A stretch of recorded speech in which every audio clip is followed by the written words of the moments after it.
জীবনে প্রথমবার আমি রান্না করলাম একদম তাজা একটা মৃগেল মাছের তরকারি। আসসালামু আলাইকুম, কেমন আছেন আপনারা সবাই? চলে আসলাম নতুন আরও একটা রান্নার ভিডিও নিয়ে। রান্না করব মৃগেল মাছ আলু বেগুন দিয়ে। এই মাছটা আমি প্রথম রান্না করছি, আমি জীবনে কখনোই এই মাছটা রান্না করিনি। এই মাছটা অনেক তাজা ছিল, একদম নড়াচড়া করা অবস্থায় কিনে নিয়ে আসা হয়েছে। মাছ রান্না করার জন্য কড়াইতে পরিমাণ মতো তেল দিয়ে পেঁয়াজ কুচি আর তেজপাতা দিয়ে একটু ভেজে নিলাম। লাল করে ভেজে নিয়েই কয়েকটা আস্ত জিরা দিয়ে নিয়েছি। এখন এখানে পরিমাণ মতো পানি দিয়ে দেবো একটু লাল হয়ে গেলেই, মশলা কষানোর জন্য। আমি সবসময় এভাবে মশলা কষিয়ে তরকারি রান্না করি, এটা আমার অভ্যাস। অনেকেই অনেকভাবে রান্না করে, আমার অভ্যাস হচ্ছে এভাবে মশলা কষিয়ে রান্না করা। পরিমাণ মতো পানি দিয়ে সেখানে দিয়ে নিয়েছি ফালি করা কাঁচামরিচ, জিরা আর পেঁয়াজ বাটা দিলাম, হলুদ মরিচ ধনিয়ার গুঁড়া, স্বাদ মতো লবণ, সব কিছু দিয়ে এখন মশলাটা ভালোভাবে কষিয়ে নেব।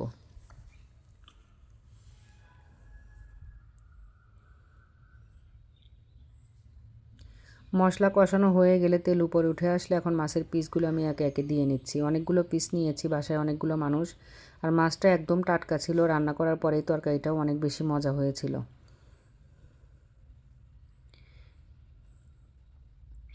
খুব আলতো হাতে মাছগুলো উল্টিয়ে পাল্টিয়ে দিয়ে মশলার সাথে ভালোভাবে কষিয়ে নিতে হবে। ঢেকে দিয়ে নেব মাছ ভালোভাবে কষানোর জন্য।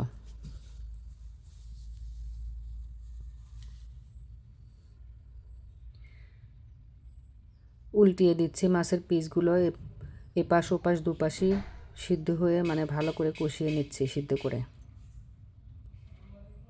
মাছের পিস অনেকগুলো, এই কারণে আমি একটু আস্তে আস্তে নাড়াচাড়া করছি, ভেঙে যাতে না যায়।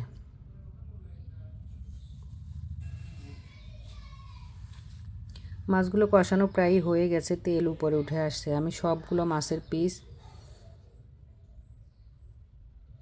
আলাদা একটা বাটিতে উঠিয়ে নেব।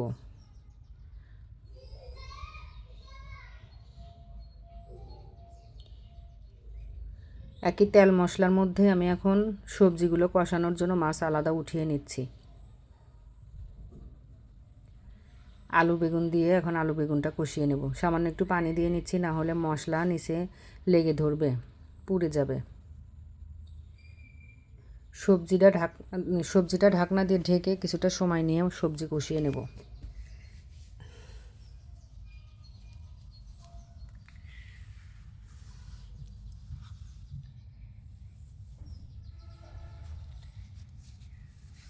সবজি আমার প্রায় কষানো শেষ।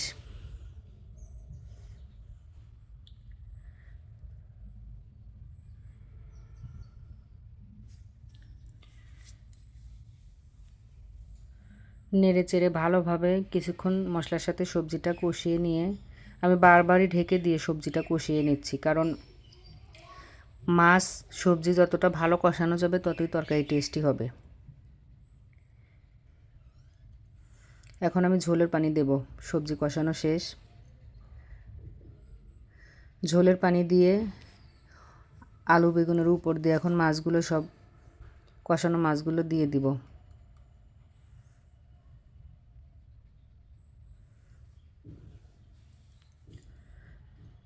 একদম টাটকা মাছ ছিল, এভাবে আলু বেগুন দিয়ে রান্না করার জন্য মাছটা অনেক মজা হয়েছিল।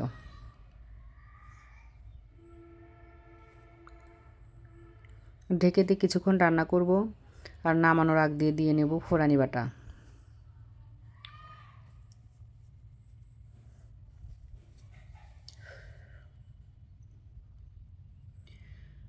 ঝোলটা আমি বেশি রাখবো না, একদম কমিয়ে ফেলবো। অনেকটা সময় নিয়ে ঝোলটা শুকিয়ে নিতে হবে। আর এই ফোড়ানি বাটাটা দিয়ে নিলাম।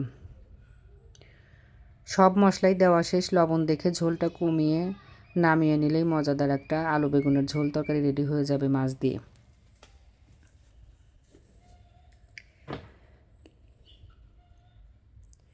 তরকারি রান্না আমার প্রায়ই শেষ, খুব ভালোভাবে সব কিছু সিদ্ধ হয়ে গেছে। ভিডিওটা এই পর্যন্ত। আল্লাহ হাফেজ।